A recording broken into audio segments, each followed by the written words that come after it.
Our next exam will be Thursday, November 11th. It's over two sections from Chapter 7, so 7.1 and 7.2. We only cover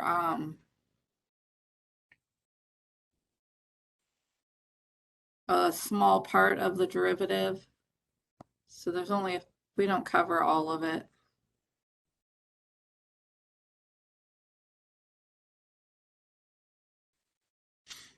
So we're only covering the first two sections. And then in Chapter 8, we cover 8.2 and 9.2. Only the part that applies to business. So these are business problems that you use the derivatives for. So it just expands a little bit more of what we learned in Chapter 7. We'll do 7.1 and 2 this week, 8.2 and 9.2 next week, and the exam will be the following week. Any questions?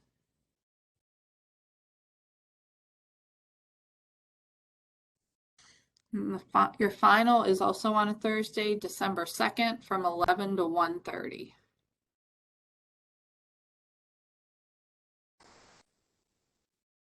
Any questions?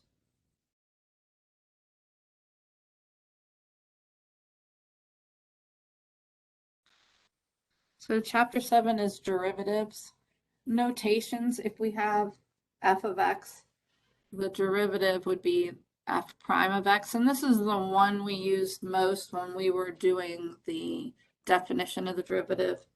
The limit as h approaches 0 of f of x plus h minus f of x over h. So now we're going to learn a short form for it, but you can use this symbol or this one and these two. All of these mean to take the derivative. Also, slope of the tangent line is the derivative.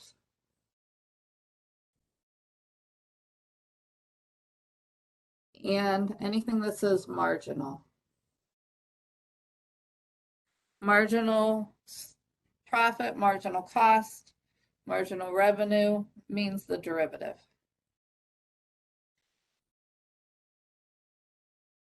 Usually we'll use this one. This one is used a lot if we were learning, it's called the integral or the antiderivative. It's doing your derivative back. And we'd use this a lot, but we don't get into that in this course. So mostly we'll be using this one.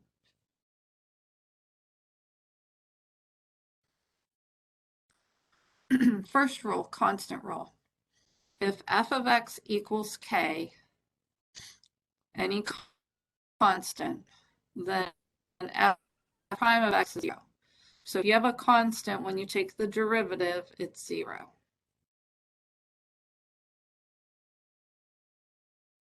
F of 5, the derivative, 0.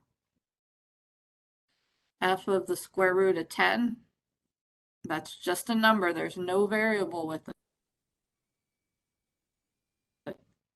The derivative is 0. So for any constant, negative 1/2, just a number. Pi is also a number. So probably had to memorize it in middle school or high school. 0. So if it's a constant, the derivative is 0.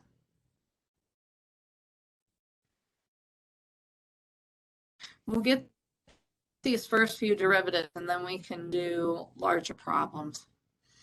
The power rule. The power rule is when you have a variable to a power. Now you can have a number in front or it could just be 1. Usually they write them as 2 separate rules, but I figure why learn a rule when we can just skip one of them? Learn the least, memorize the least amount possible to still get the best grade. So n, when you have this, you take your n times whatever's in front. So n times k, then the x stays, and you subtract 1 from your exponent. So it's multiply, subtract 1. So if we have this, we multiply 4 times 3 and get 12x, and then subtract 1 from the exponent, get 12x to the third. 5 times 2 is 10. X, subtract 1, 10x to the fourth.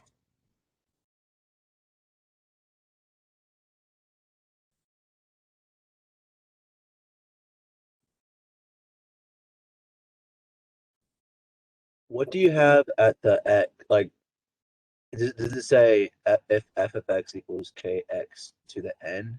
Mm-hmm. Yeah. So if f of x equals kx to the n, then f prime of x equals n times k x to the n minus 1.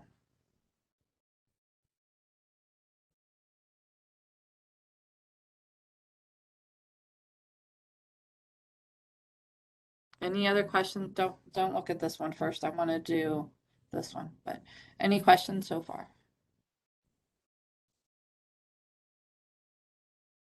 Okay. So if we go to take the derivative of this one, when there's no number, remember it's a 1. The same thing here. So it's 1 times 1 when we go to take the derivative, which equals 1. X, when we subtract 1, we get 0. What's x to the 0? It's just 1. 1 times 1 is 1. So when you have x to the first power, it's going to leave whatever the coefficient is.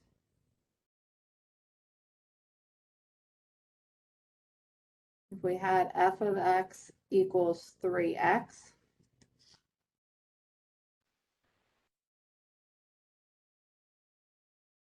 one times 3 is 3. Subtracting 1, we get x to the 0, which drops out, so it's just 3.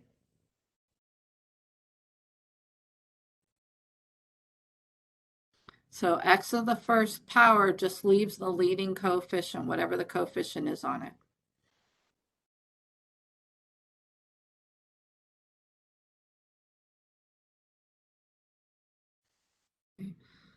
Square roots. A square root is a fractional exponent. So it can be rewritten as x to the 1/2.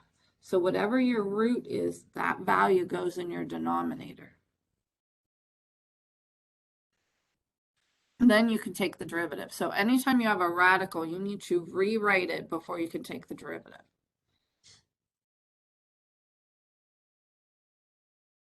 One half times 4, or half of 4, is 2x. Then we subtract 1. 1/2 minus 1 is a negative 1/2. Any questions on that?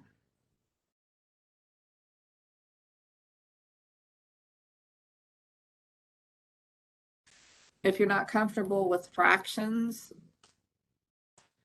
I know the other calculators do go back and forth to fractions. I don't have one with me. Forget, and I've never used fractions on them, so I don't know how with the other calculator.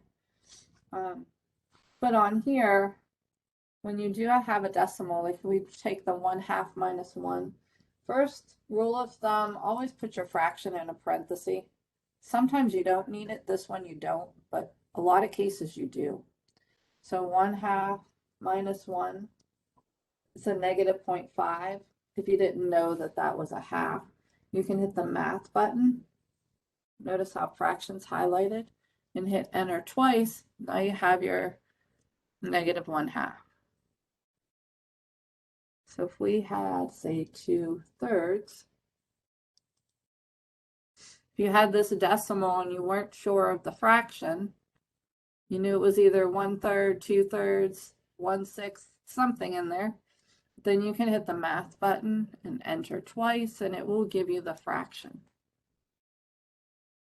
So that's under math.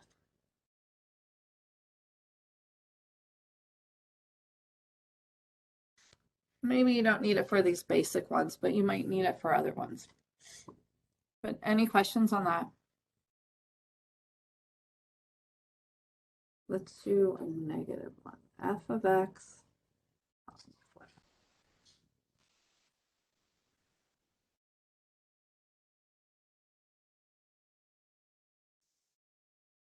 Sorry for that problem. How did you get 1/2?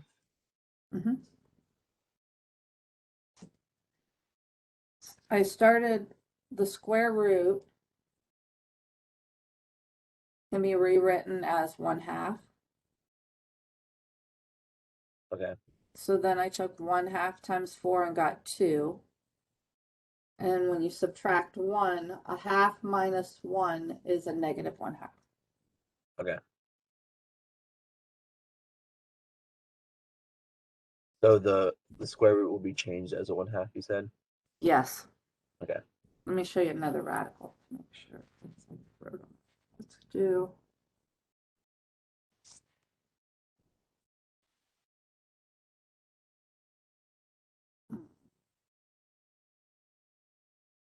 the 5th root of x squared. Okay, so if we had 3 times the 5th root of x squared, we'd first have to rewrite this radical. Now the root is a fractional part of the exponent, so it goes in the denominator of your exponent. The square root one became 1/2 because our exponent, when there isn't one, is a 1. And then a square root is a 2. So it became 1/2. For this one, since it's a 5th root, this would be rewritten as 3x to the 2/5. So the radical is the denominator of your exponent. And then we can take the derivative. 3 times 2/5. If you weren't sure, you can use your calculator. 3 times 2/5. We hit enter. We get 1.2. You need the fraction. It's under math. And then hit enter twice. 6/5. Which makes sense because you're taking 3 over 1 times 2/5. 6/5. And then 2/5 minus 1 is 3/5. Oops, minus.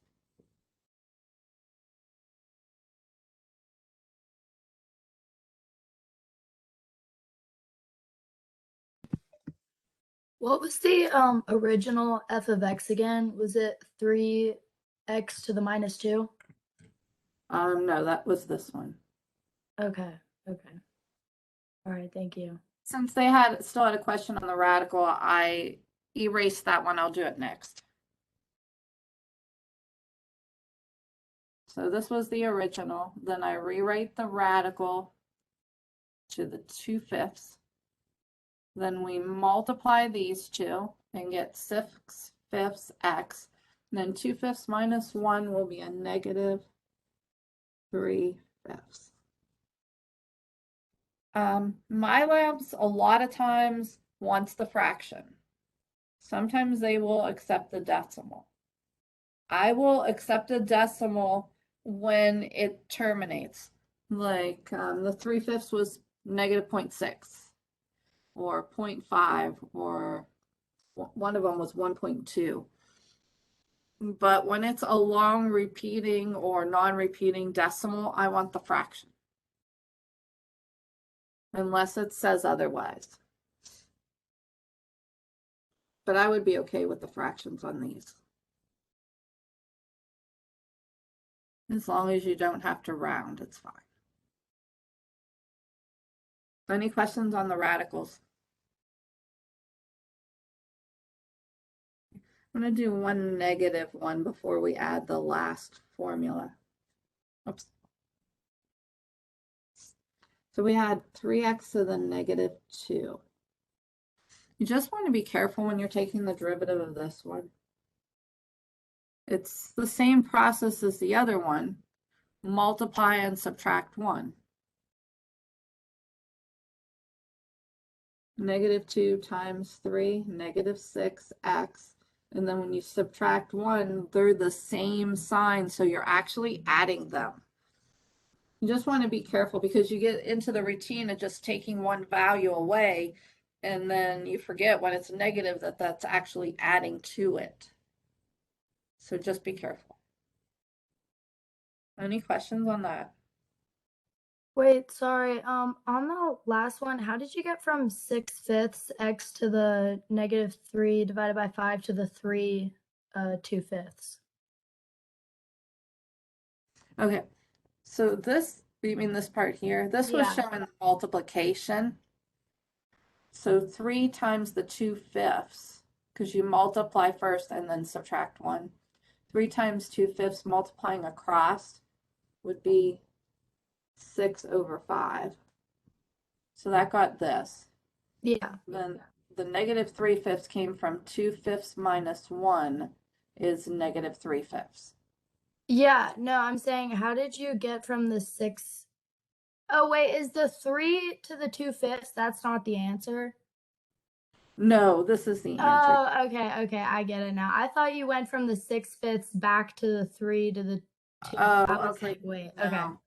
Yeah, this part was just rewriting this so we could take it.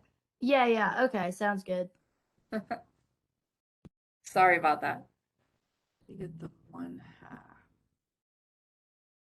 How did I get the 1/2?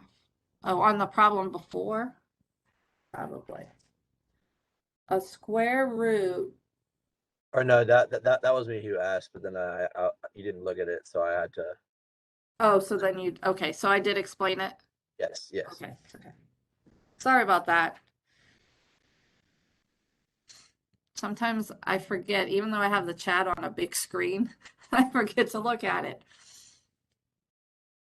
Any questions on the fractions and the radical or roots? We'll do more of these roots, but I think that one of students' favorite things on this calculator is the fraction button. That's sad to say, but it is. But any questions so far?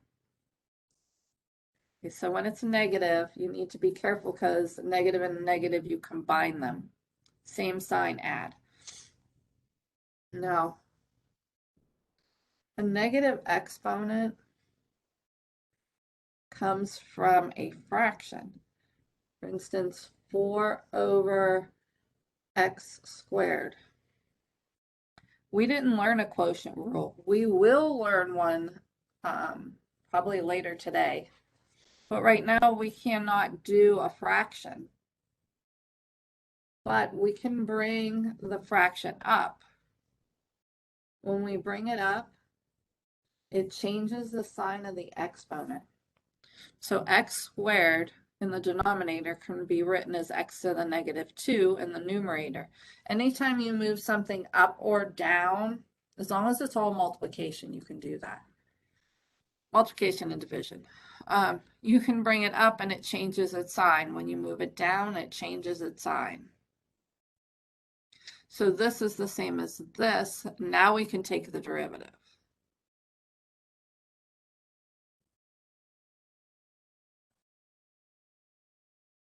Negative 2 times 4 is a negative 8x, and then we're subtracting 1. Negative 2 minus 1 is a negative 3. Any questions on that?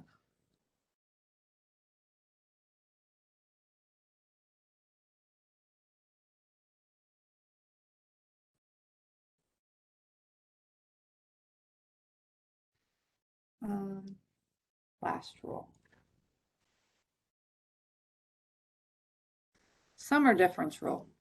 What the sum or difference rule says is if you have more than one term, because if you look at the problems we've done so far, there's only one term. If you have more than one term, added or subtracted together, you can take the derivative of each one individually.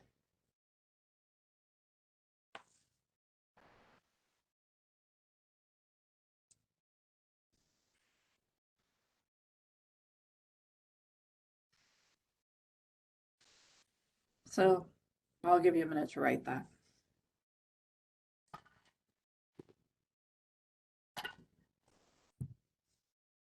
The definitions or theorems I just gave you, those are all everything from 7.1.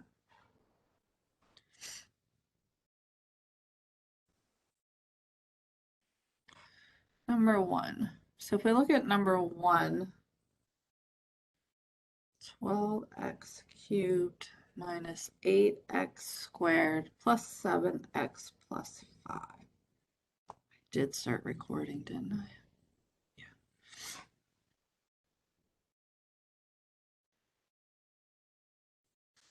So this tells us we can do each one separately. Terms are broken up by plus and minus signs. So this one has 1, 2, 3, 4 terms. And you can do each one separate.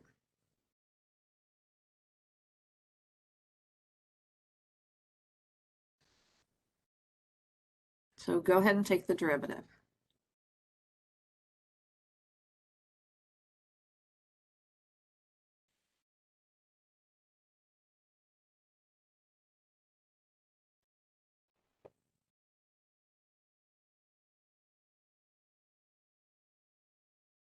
Three times 12, 36x, and then we subtract 1 from the exponent to get 36x squared.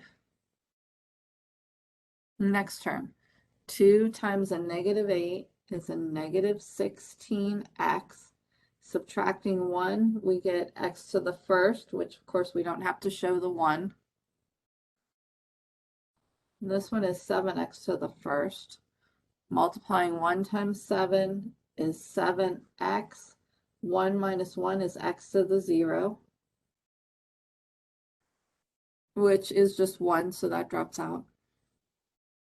5 is a constant. The derivative of 5 is just 0.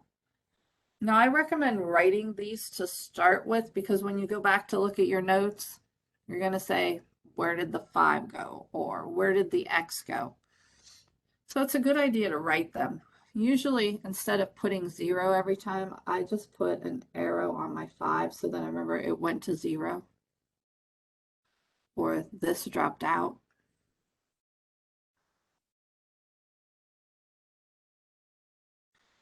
But once you get used to it, then you can leave that out. So your answer would be y equals 36x squared minus 16x plus 7. Any questions on that one?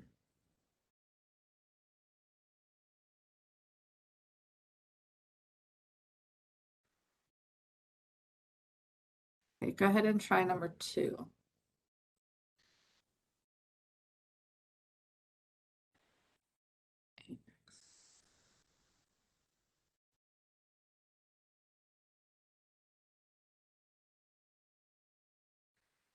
These problems are in your book, and your book is under My Math Lab. So when you go into My Math Lab, on the left side, it'll say e-text. And when you click on it, it will bring the book up. And then you use these bars over here, and they will bring up the chapters, and you pick what chapter you want, and all these problems will be there. And then they have answers for certain ones in the back. I don't remember. It's not necessarily even or odd. Sometimes it's all of them. Sometimes it's 4 of them. But if you do more from the book, just send me a picture and I'll let you know if they're correct. You can also, on My Labs, though, ask for another problem and they will give them you there too. Go ahead. How did you, or what was the exponent for the last number for 5? 5 didn't have a variable on it. It was just a constant. And so the rule for a constant, the derivative is 0. Okay. So it just I had put an arrow going to 0.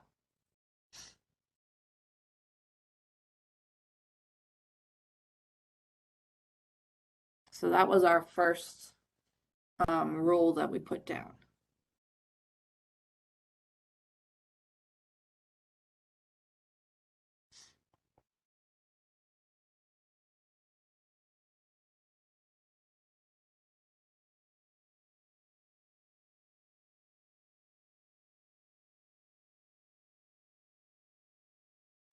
Any other questions on the first one? Second one, y prime equals 3 times 8 is 24x, subtracting 1, 24x squared. 2 times a negative 5 is a negative 10x. When we subtract 1 to 1. Of course, you don't have to show the 1 on the exponent. Now this one. There's a few ways you can look at it. You can just use the numerator because the denominator is a number, and you'd get negative 1x to the 0 over 12. But of course, x to the 0 drops out, so it's just a negative 1/12.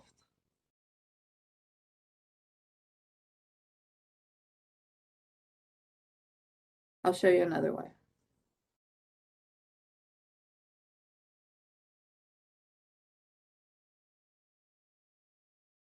Another way of doing it, this is the same as negative 1/12x. So if you don't like seeing it written this way, since this is a 1 in front, you can rewrite it as a negative 1/12 to the x. Then when you take the derivative, 1 times a negative 1/12 is a negative 1/12 x to the subtracting 1, 0, which then gives you that. So you can rewrite it. I know a lot of times students get confused on this step, so if they rewrite it, then they don't.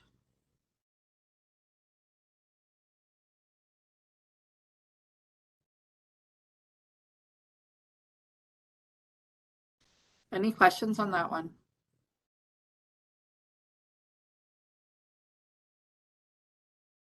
Could you go over that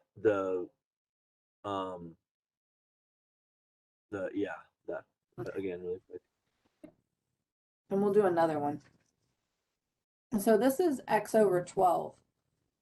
You can, well, we know this is a 1, so we can rewrite it as negative 1/12 x. Because if you put this over 1 and multiply across, you would get this. So you can bring the x on the side of it. So then we can take the derivative here, negative 1/12. Sorry, I'm losing my voice. Negative 1/12 times 1 is a negative 1/12. And then when you subtract 1, you get x to the 0, which is 1, so it drops out and gives you the negative 1/12. So what we're doing is we're just putting the x out on the side. Any questions on that?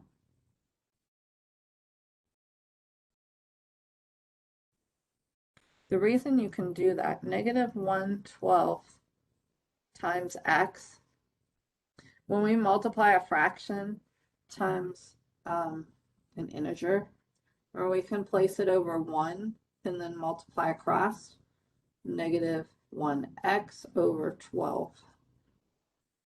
And when it's a 1, you don't have to show it.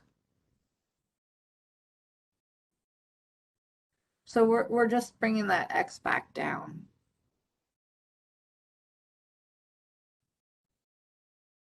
Any questions on that? We'll do, we're going to do number 3, so.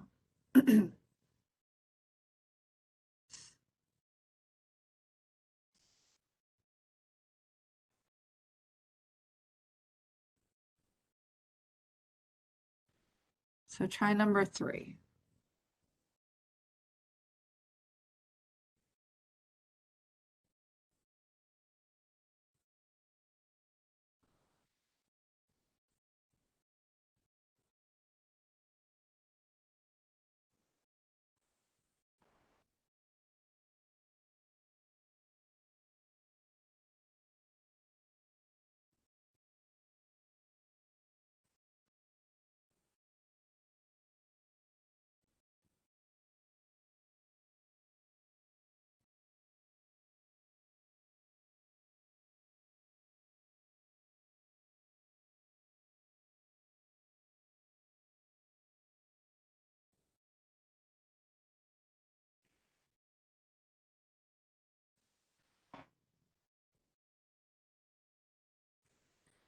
For the first one, we get 12x to the third. 4 times 3 is 12. Subtracting 1 from the exponent, we get 3. 3 times the negative 6, negative 18x, subtracting 1 squared. Now for this one, if you want, you can write it as 1/8 x squared. 2 times 1/8 is 2/8 x. Then subtracting 1, it would be the first power. 5 is a constant, so it goes to 0. Normally I wouldn't put the 0, but I have to reduce this fraction anyways. But is there any questions? Yes, I would simplify 2/8 to 1/4. And my labs will tell you your answer is correct, but it needs to be simplified. At least it did last semester. And it didn't count it as wrong. It let you redo it.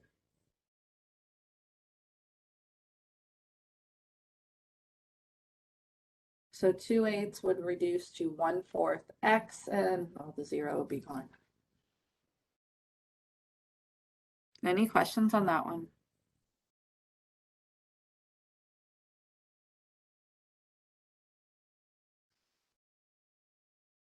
There. Number 7.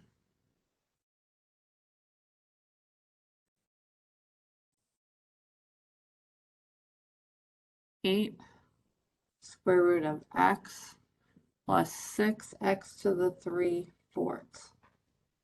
Go ahead and do that one. And remember, you have to rewrite that square root first.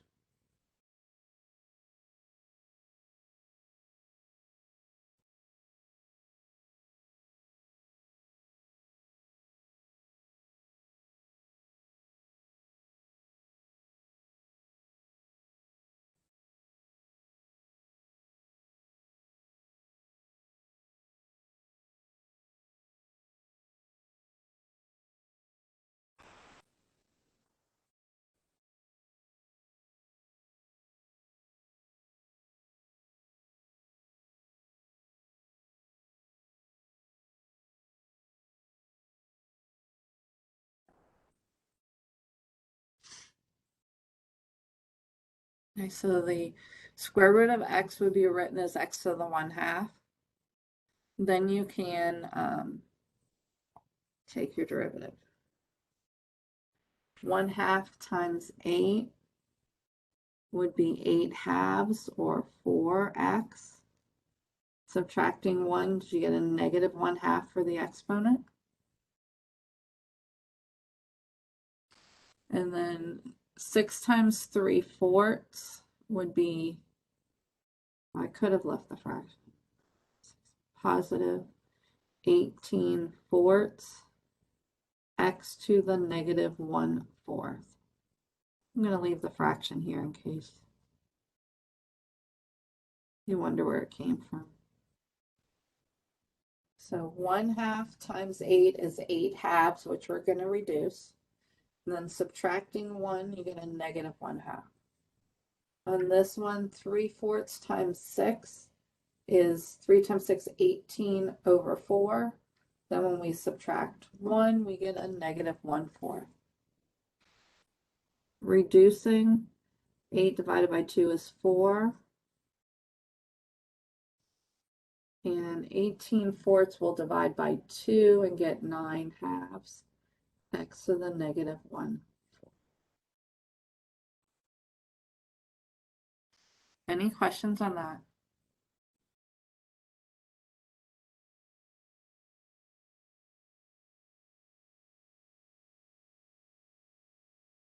Is that what everyone got? Wait, how did you get the 18/4? I got 4 1/2 and then x to the negative 1/4.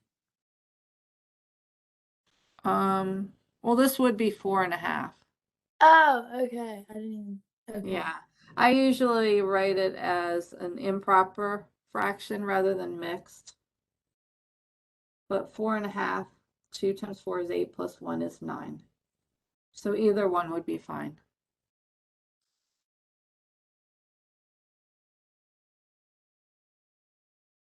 And I think MyLabs would take either one.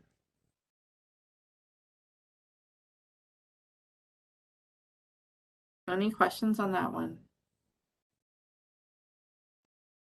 Let's try number 9.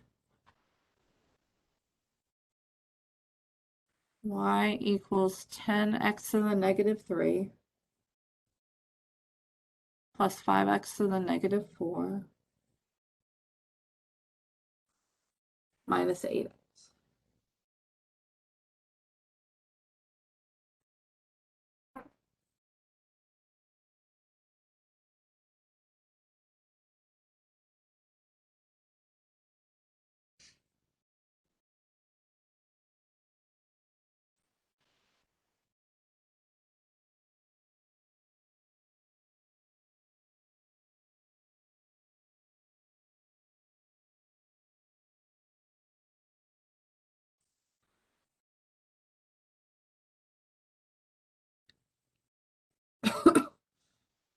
So for this one, negative 3 times 10, you get a negative 30x, and we're subtracting 1, so it'll be a negative 4. Same sign, add them and keep the sign. Negative 4 times 5 is a negative 20x. Subtracting 1, we get a negative 5. There's no number, it's a 1. 1 times a negative 8 is negative 8. X to the 0 drops off.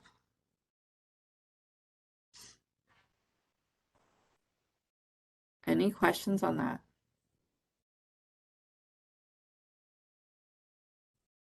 No, MyLabs, most of the time, if they start with negative exponents, they're okay if you leave negative exponents.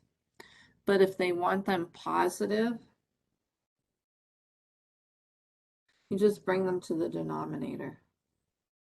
Just the part that has the exponent.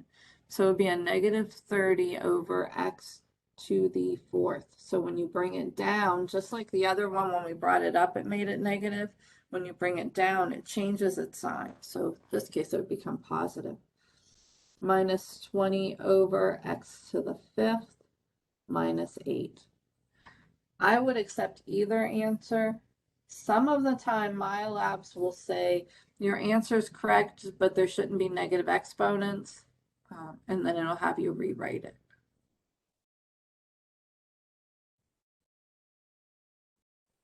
Any questions on that one?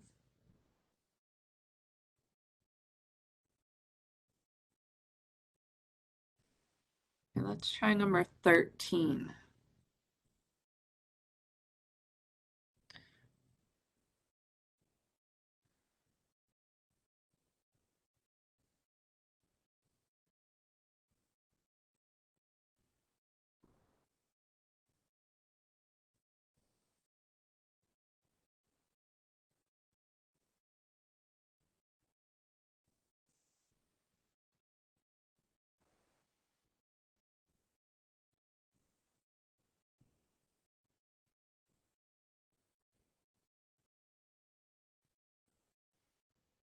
Now, in order to take the derivative,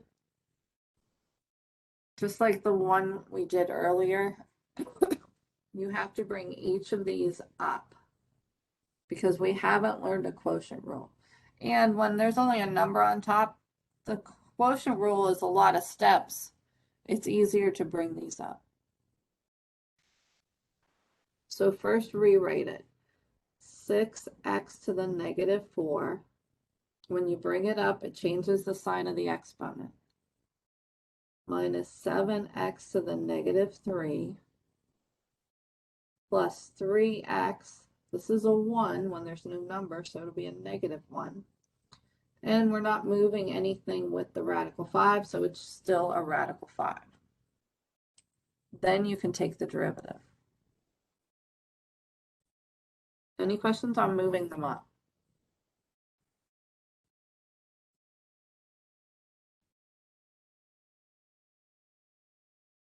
Okay, go ahead and take the derivative.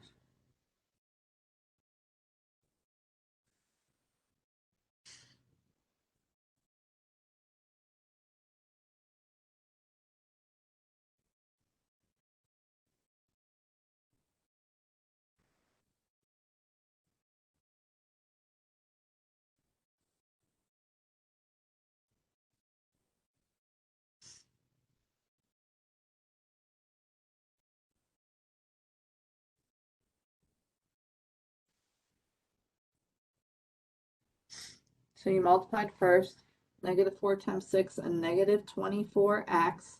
When you subtracted 1, you got a -5. And then multiplying these two, negative and negatives, a positive. 7 times 3 is 21x. Subtracting 1, you get a -4.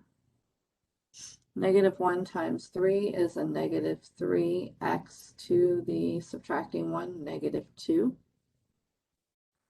And this is a constant, so it just goes to 0.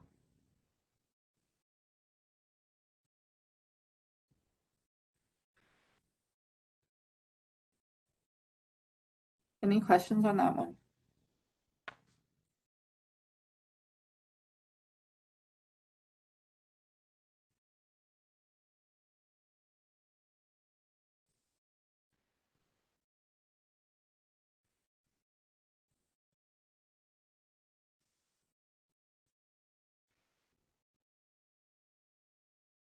Okay, number 17. It's 6 divided by the 4th root of x. So first we need to rewrite the radical. And then you can't leave it in the denominator, so you need to move it up.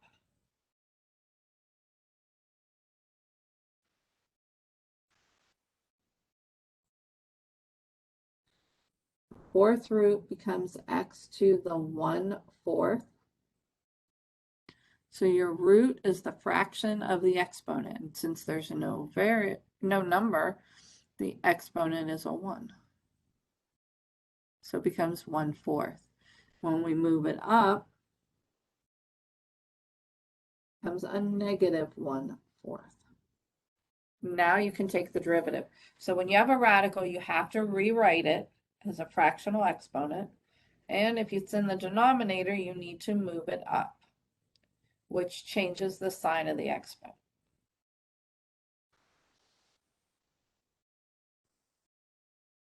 Go ahead and take the derivative.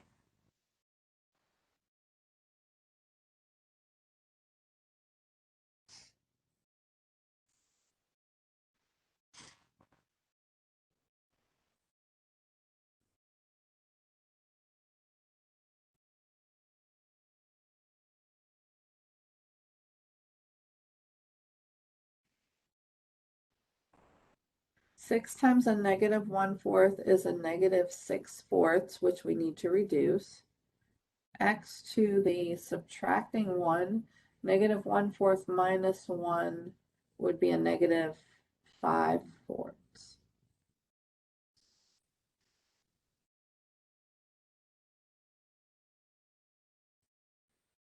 This reduces by 2, so it's a -3/2 x to the -5/4. So you could leave it like that, or you can move this part to the denominator to make the exponent positive. So we have a -3 over 2 x to the 5/4. Any questions on that?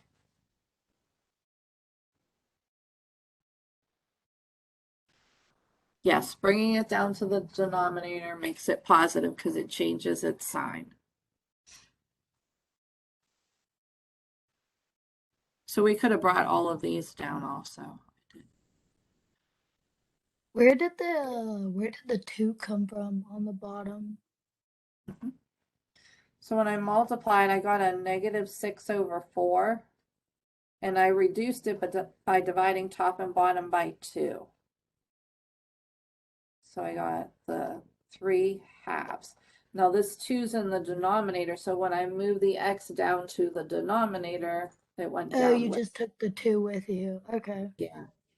Because otherwise we would have had a -3/2 times 1 over x to the 5/4. Not that it's wrong, but this looks better, that's all. So we could have taken this and written it like this.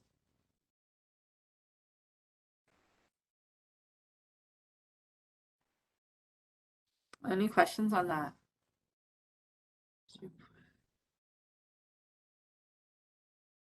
I will accept this. but my labs may want a positive exponent, and that's why I put it into the fraction.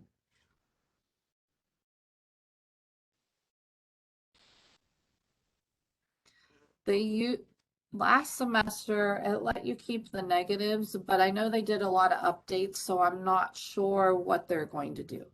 I would accept any one of these three answers. I do want your fraction reduced, but I would accept any form. Any questions on that one? But I'm just showing you the other forms because my labs ask for different things at different times because it wants to make sure you know how to manipulate the problem. Any questions?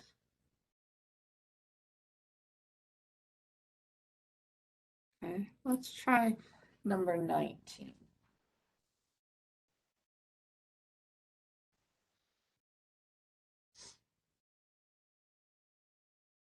Now 19, notice it's a fraction. And it has two terms on top, but one on the bottom. Let me write it real quick. X cubed plus 5. Now we're going to learn a rule for a fraction. It's in the next section, so hopefully we'll learn it today. But the fraction rule, when you don't have it, but there's only one term on the bottom, we could divide this term into both of these. So we could break our fraction apart. X cubed over x plus 5 over x. Now remember, when you're dividing, you subtract the exponents of the same base. So this would be x cubed minus 1 or x squared.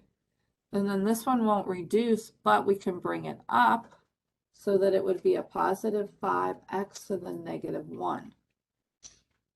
So this one we combined or canceled 1x to get x squared.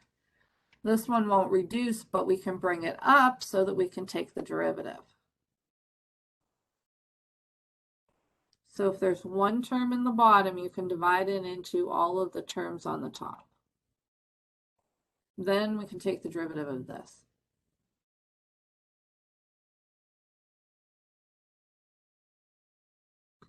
Two times 1 is 2x, subtracting 1, it's 2x to the first.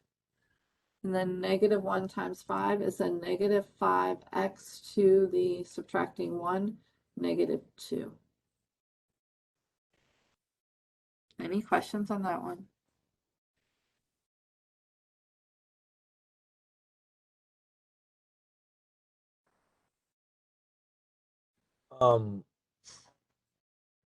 Why did you add an X over the or under the 5?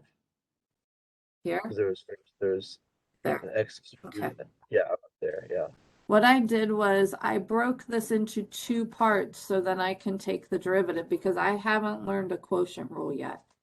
And so I have to have separate terms, so I divided x into both of them. So x cubed over x and 5 over x.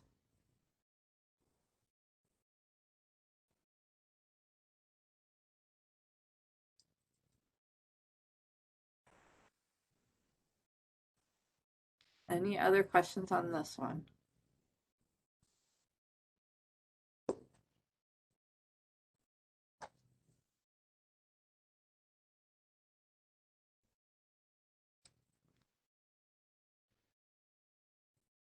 Now, of course, this is a negative exponent. You could put it back into a fraction, but this would stay.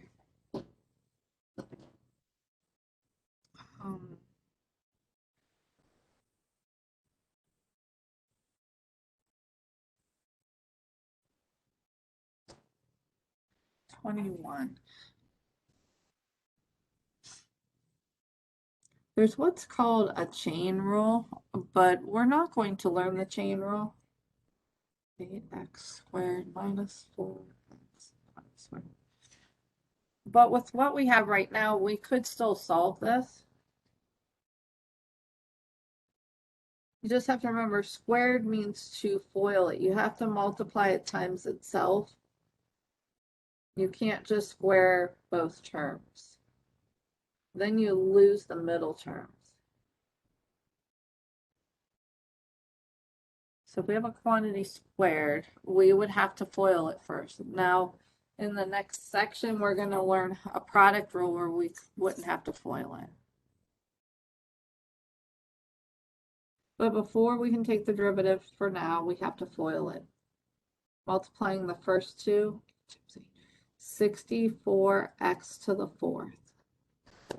Multiplying the outside two, 8 times 4 is a negative 32x cubed. The inside, negative 32x cubed. And the last two, 4 and 4, a positive 16x squared. Combine the middle two terms.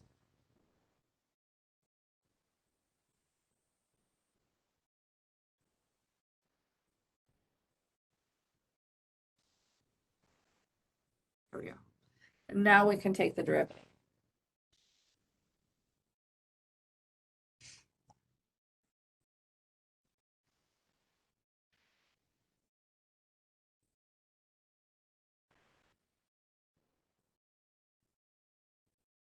One, no, 24, 256 x cubed minus 192x squared plus 32x.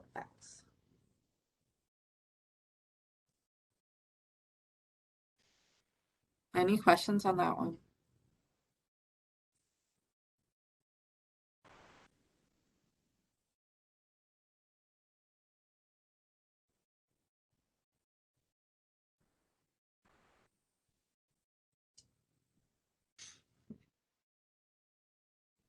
Number 31.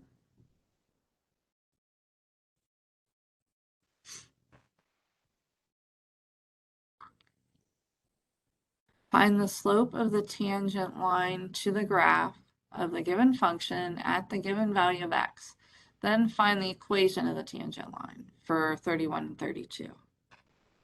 We're going to do 31. Y equals x to the fourth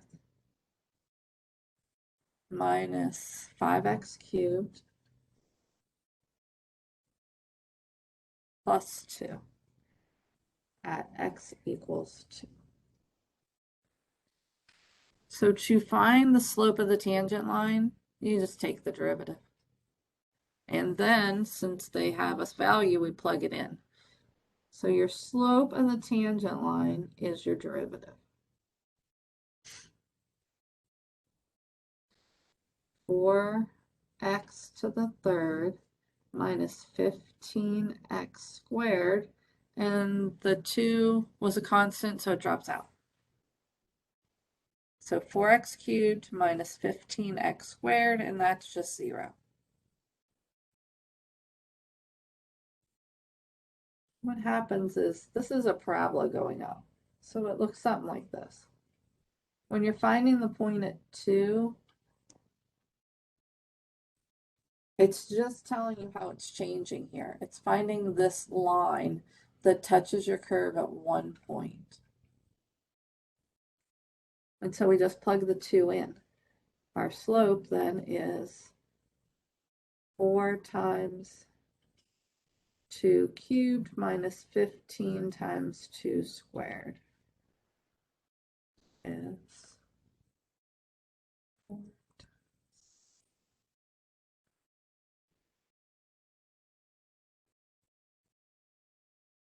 a negative 28.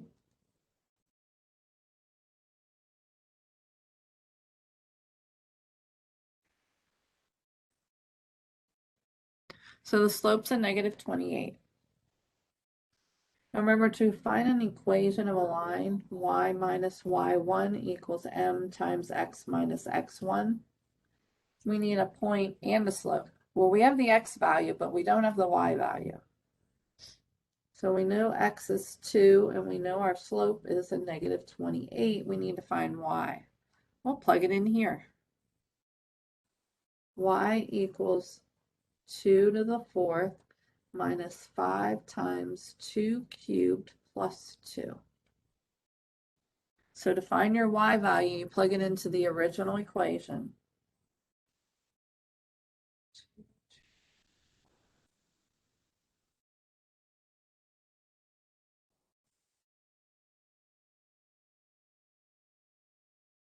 And you get a negative 22.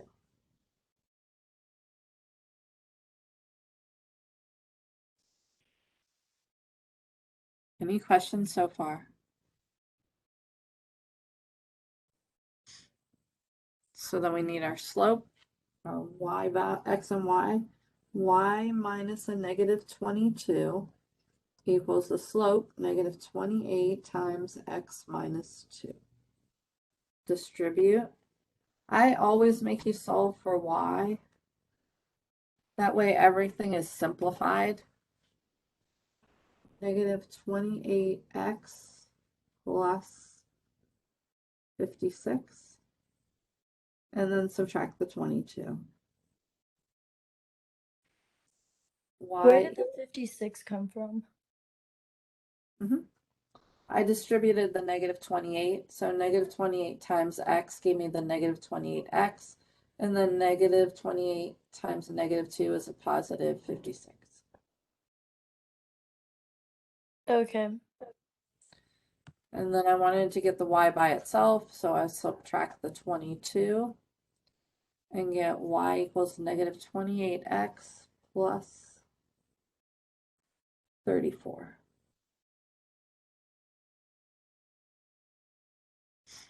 Any questions on that one?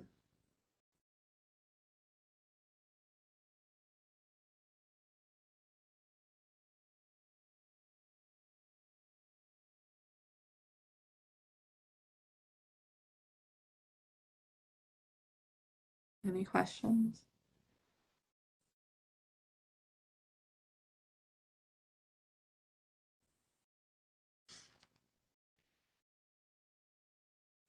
Um, 37.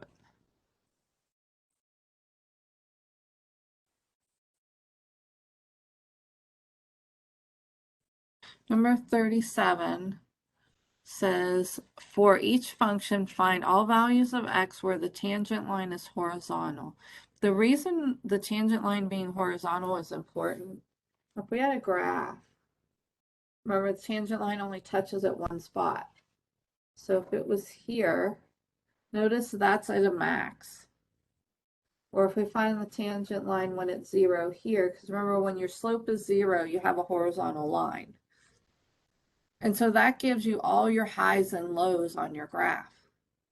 That's why it's important to take the derivative and set it equal to 0. That tells us where there's max and min values. It may not be the highest or the lowest value, but that's where there's high and low points on the graph.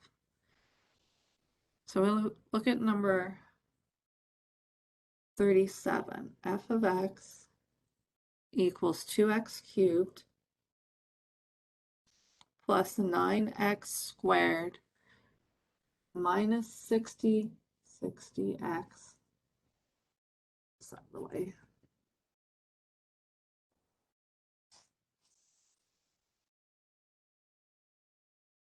Plus 4. So it says, find all values of x where the tangent line is horizontal. That means find the slope of the tangent line, and it's horizontal when it's 0. So you take the derivative,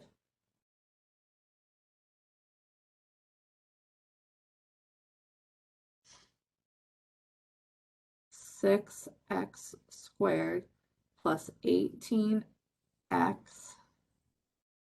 to the first minus 60. That's our slope. If we want the tangent line to be horizontal, the slope needs to equal 0. So we take the derivative and set it equal to 0. If you're finding where the tangent line is horizontal, take the derivative, set it equal to 0. We could divide this by 6 and get x squared plus 3x minus 10. So you could reduce it and then factor. If you put the quadratic formula into your calculator, you could use A, B, and C. A would be 6, B would be 18, and C would be a -1. No, -60, sorry. 60. So you can use the original problem and use the quadratic formula, or you can factor it. Does anyone have a preference?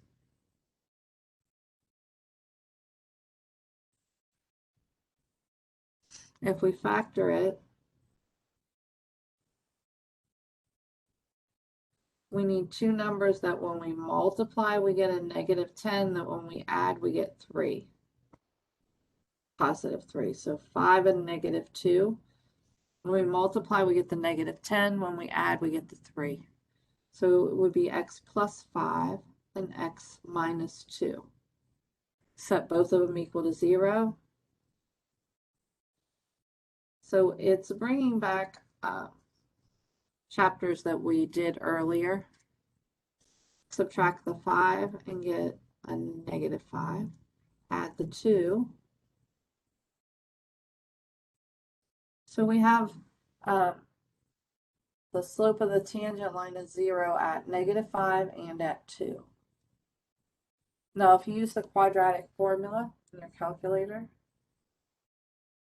and I sent a video so that you could type it in.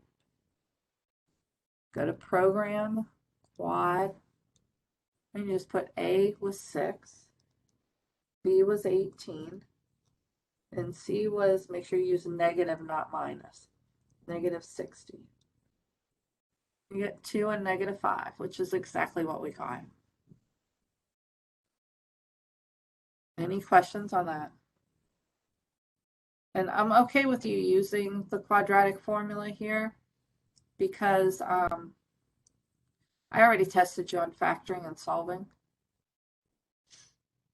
Any questions with it?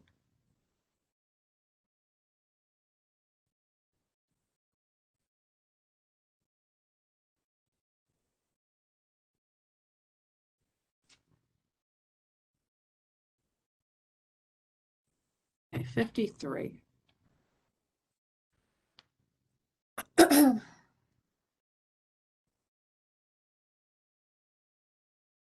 Number 53. If the price in dollars of a stereo system is given by P or P of Q equals 1,000 divided by Q squared plus 1,000. And this is in dollars. The price in dollars of a stereo system is given by this, where Q represents the demand of the product. Find the marginal revenue when the demand is 10.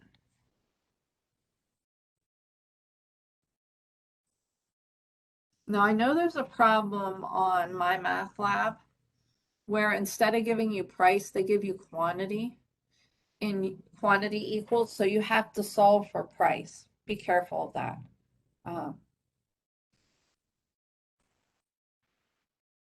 This one, has price.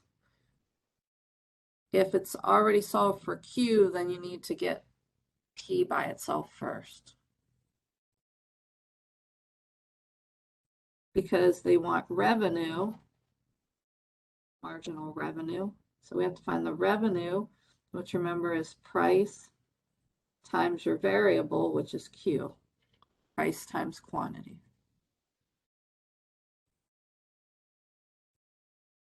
Price is 1,000 over Q squared plus 1,000 times Q.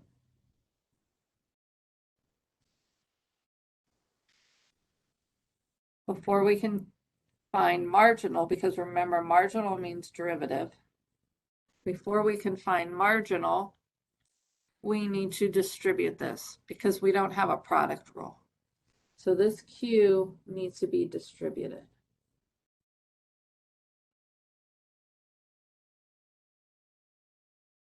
We multiply it times the first one. I'm going to write it out and then we'll simplify it. You'll have 1,000 Q over Q squared, which will reduce, plus 1,000 Q.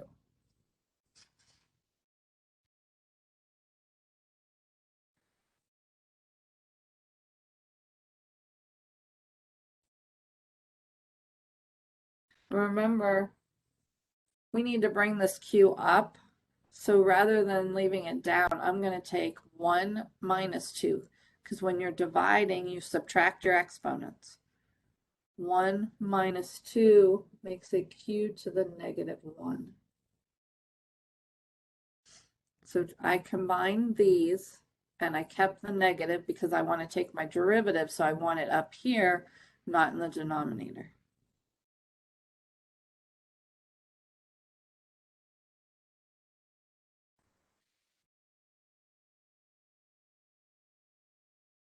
Now, if you had to find just revenue, all three of these are fine.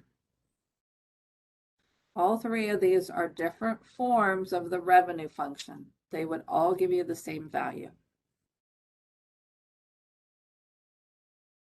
To find marginal revenue, you need to take the derivative. And this would be the easiest one to take the derivative on. Is there any questions on manipulating the equations? First, I distributed the Q and got this. Then I can't take a derivative with this in the denominator, so I combine these. Top minus bottom. 1 minus 2 gave me the negative 1 in the exponent. Now I can take the derivative. Negative 1 times 1,000 is negative 1,000 Q, subtracting 1 to the negative 2, plus, this is a 1, 1 times 1,000 is 1,000, Q to the 0 drops off. Any questions in that?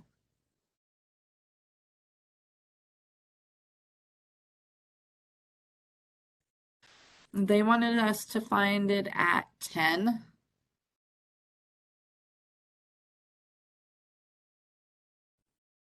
This should have a prime on it because it's marginal. You would just plug a 10 in.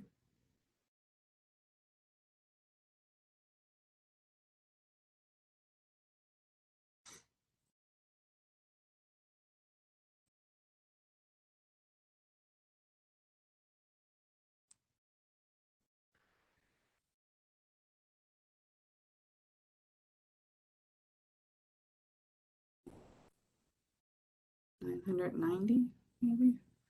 Negative 1,000. 10.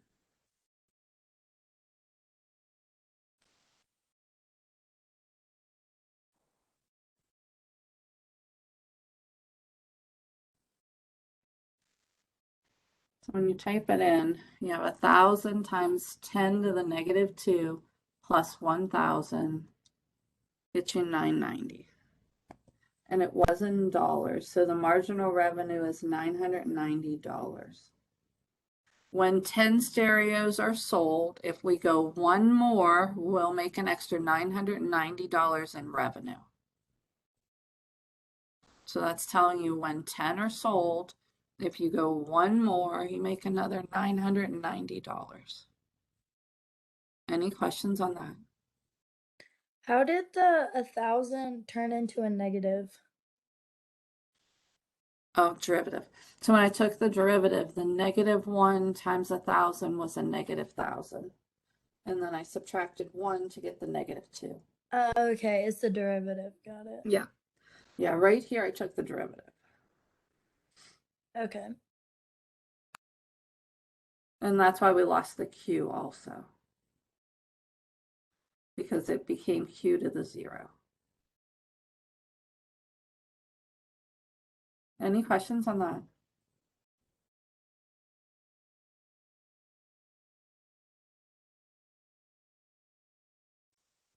Okay. I want to show you the product and quotient. Yeah. Let me give you the product and quotient rule, and then next class we'll do a couple problems with it.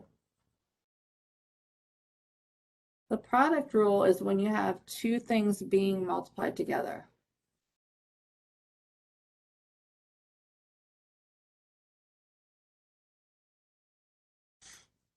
I think of it as first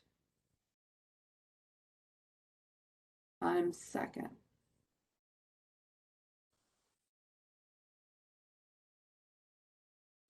And I use F and S. So it's the first times the derivative of the second plus the second times the derivative of the first. So if we have y equals x squared plus 2 times 2x cubed minus 3x, we could FOIL it. Or this is the first and this is the second. So this first part's saying you write the first and take the derivative of the second. So we write the first, x squared plus 2, and then take the derivative of the second, which is 2x cubed. So we take the derivative, 3 times 2 is 6x squared, and the derivative of this one, 1 times a negative 3 is negative 3x to the 0. So I wrote the first and took the derivative of the second. Then you add the second, 2x cubed minus 3x times the derivative of the first. The derivative of the first, 2x to the first. And this is a constant, so it goes to 0. And that's your answer. Now it's up to you if you want to FOIL this one, distribute this, combine like terms, but you don't have to. You can stop there. So this one would be your derivative. Any questions? We'll do more of these problems next class, but I wanted you to have the formulas. The other one is the quotient rule. That's when you have a fraction.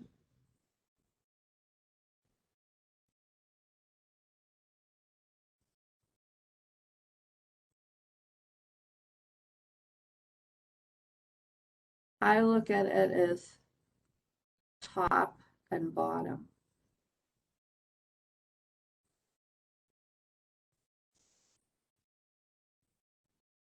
Or T and B.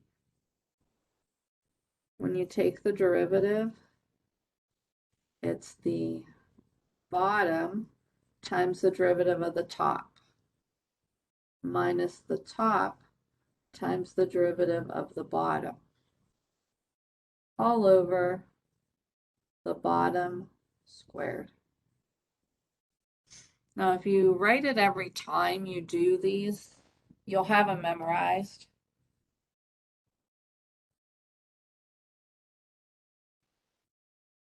So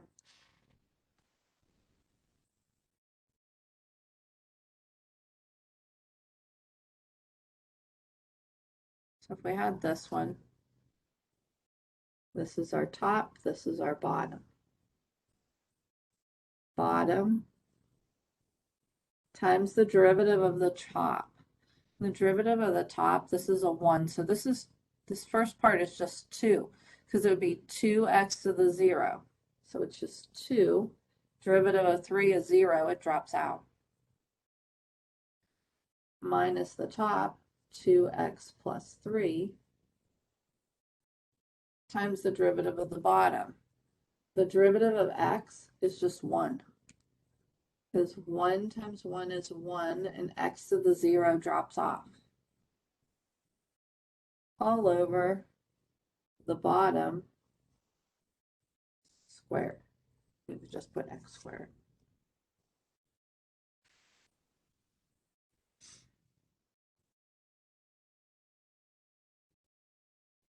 But we'll do more of these at the beginning of next class, and then I'll give you your group assignment. The group assignment is kind of like a quiz, and when we review for the test, we'll go over them because you'll definitely see problems like that on the test. So what I'll do is, I used to use it as a quiz, but we didn't have any quizzes this time. We did group assignments, so it's like a group quiz.